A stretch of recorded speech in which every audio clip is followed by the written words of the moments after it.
विद्यार्थी मित्रांनो, सह्याद्री ट्युटोरियल्स मध्ये तुमचं स्वागत आहे. अभ्यास आपण सगळेच करतो. अगदी दिवसभर अभ्यास करणारी मुलं मी बघितलेत. मग स्कोर का होत नाहीये? नक्की प्रॉब्लेम कुठं होतोय?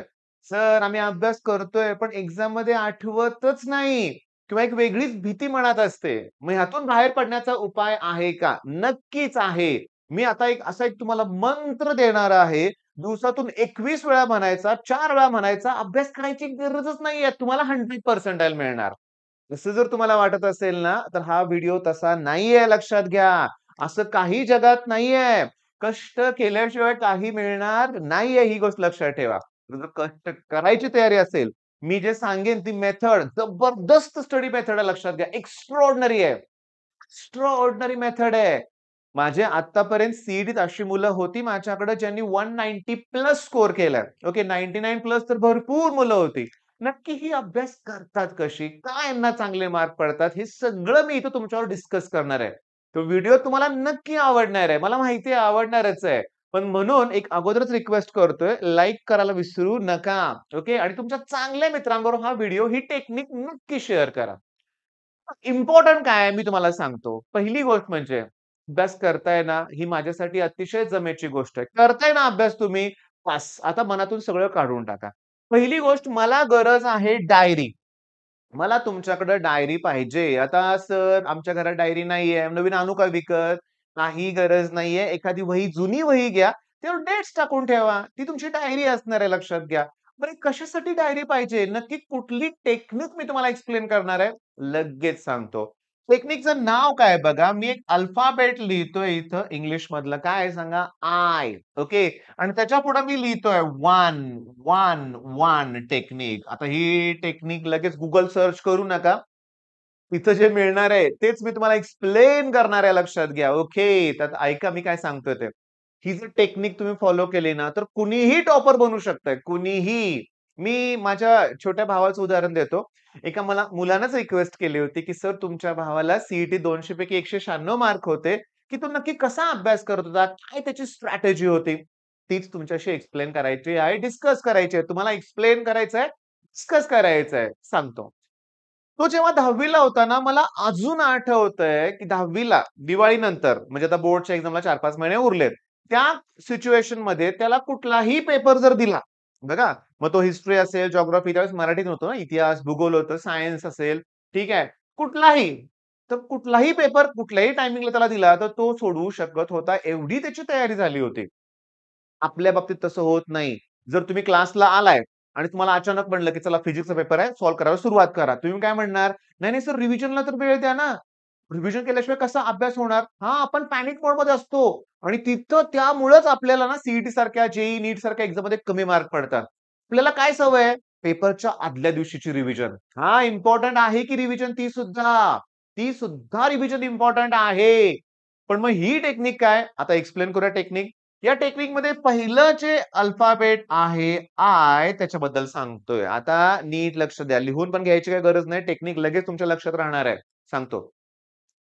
ज्या दिवशी तुमचं कॉलेज असेल किंवा क्लास असेल, कुठल्याही एखादी कन्सेप्ट शिकवली.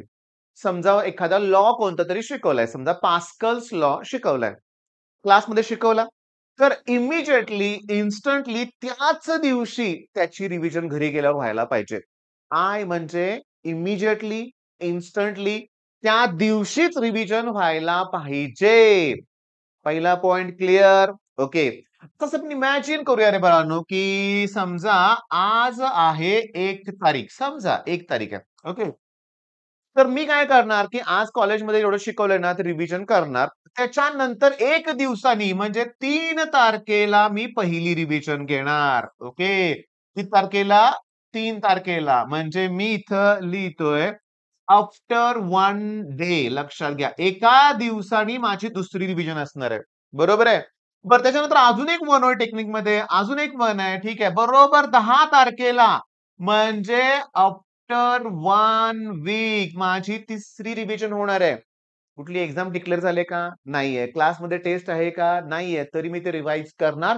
प्रामाणिकपणे मन लावून रिवाईज करणार लक्षात घ्या. अगदी मन लावून रिवाईज करणार. आणि त्याच्यानंतर बरोबर नेक्स्ट मंथ दुसऱ्या महिन्याच्या 10 तारखेला म्हणजेच थोडक्यात मी तर लिहितोय आफ्टर 1 मंथ तुम्ही ती रिवाईज करणार परत.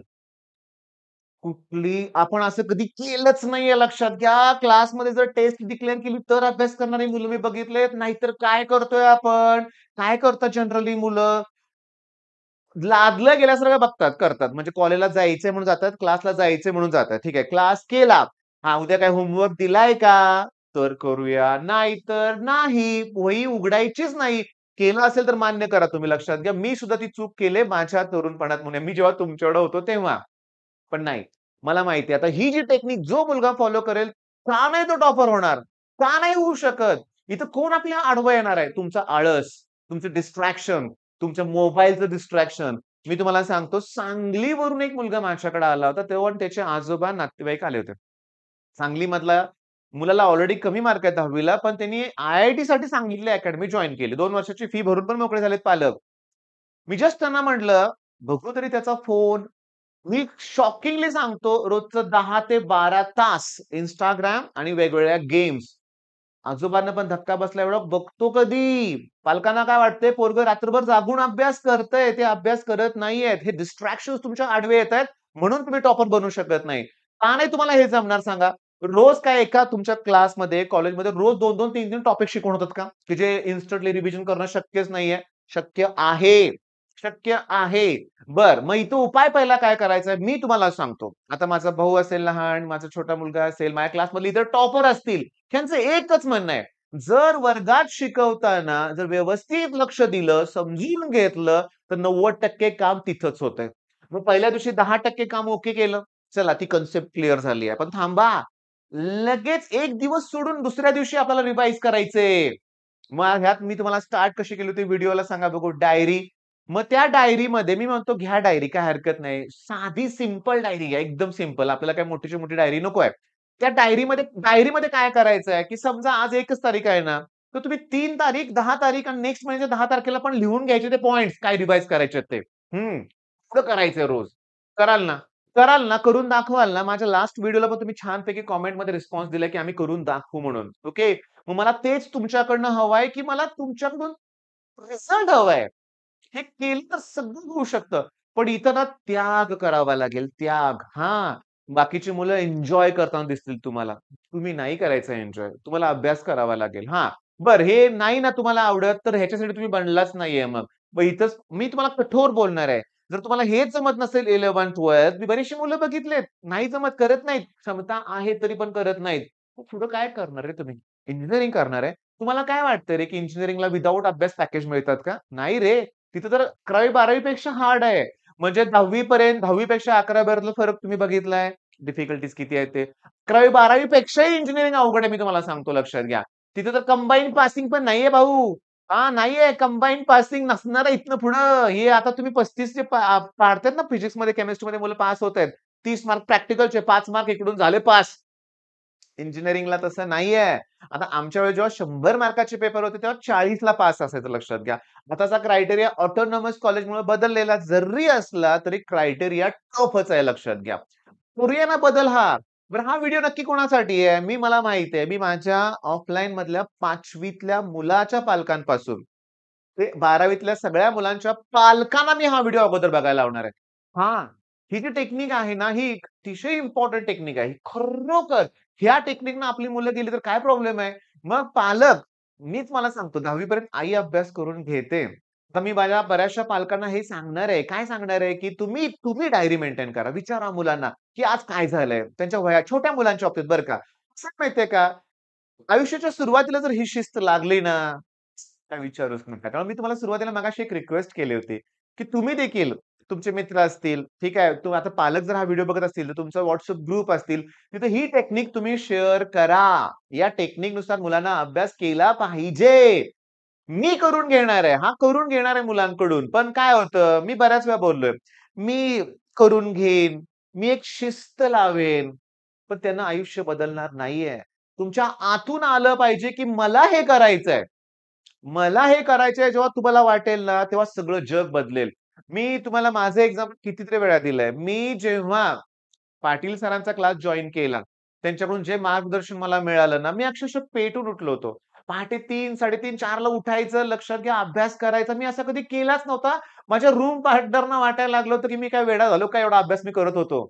हां, मी पेटून उठलो होतो लक्षात घ्या आणि तो माझ्या लाईफचा टर्निंग पॉइंट होता. जर मला पाटील सर भेटले नसते, आणि अभ्यासाबद्दल मला मार्गदर्शन नसतं केलं, तर मी पूर्णपणे डिमोटिव्हेट झालो होतो. 10वी पर्यंत टॉपर होतो मी. 11वी-12वीत फेल्युअर, इंजिनिअरिंगचे पहिले 2-3 सेमेस्टरला फेल्युअरच होतं माझ्यासाठी. हां, 4 सेमेस्टरला फेल्युअर होतं. 5व्या सेमेस्टरला मी पाटील सरांचा क्लास जॉइन केला. मी खूप नेहमी सरांना धन्यवाद देतोय. तसं तुम्हाला पण मी सांगतोय, करा ना.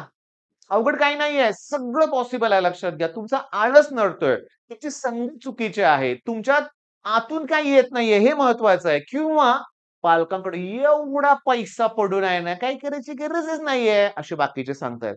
हां, मी तुम्हाला क्लिअरली सांगू का, ग्रामीण भागात पण तेच वास्तव आहे. कशाला आपली शेती आहे ना, 1 एकर ऊस लावायचा 40-50 टन जातोय, 1.5-2 लाख बिल येतंय. हां, येतंय. बरोबर आहे. पण तिथं पण कष्ट काय थोडे आहेत होय बाळांनो. खूप कष्ट आहेत. सगळ्यात अवघड काय असेल तर शेती अवघड आहे लक्षात घ्या. निसर्गाचं तर बघताय तुम्ही अचानक बदलतं रूप, ते जाऊ दे. पण तिथं सुद्धा इथं जसं वेळच्या वेळेस रिव्हिजन करावी लागते ना, शेतीत सुद्धा वेळेस योग्य काम करावंच लागतं लक्षात घ्या. त्याशिवाय तिथंही यश नाहीये. मग बघा, काहीही करा, कष्टाशिवाय काही मिळणार नाहीये. सुरुवातीला म्हटलं तसं कुठलाही मंत्र किंवा कुठलंही म्युझिक किंवा कुठलीही फ्रिक्वेन्सी तुम्ही मॅच करून आलात तरी तुम्हाला कष्ट केल्याशिवाय काही मिळणार नाहीये आणि मी करणार आहे हे कमेंटमध्ये सांगा. All the best.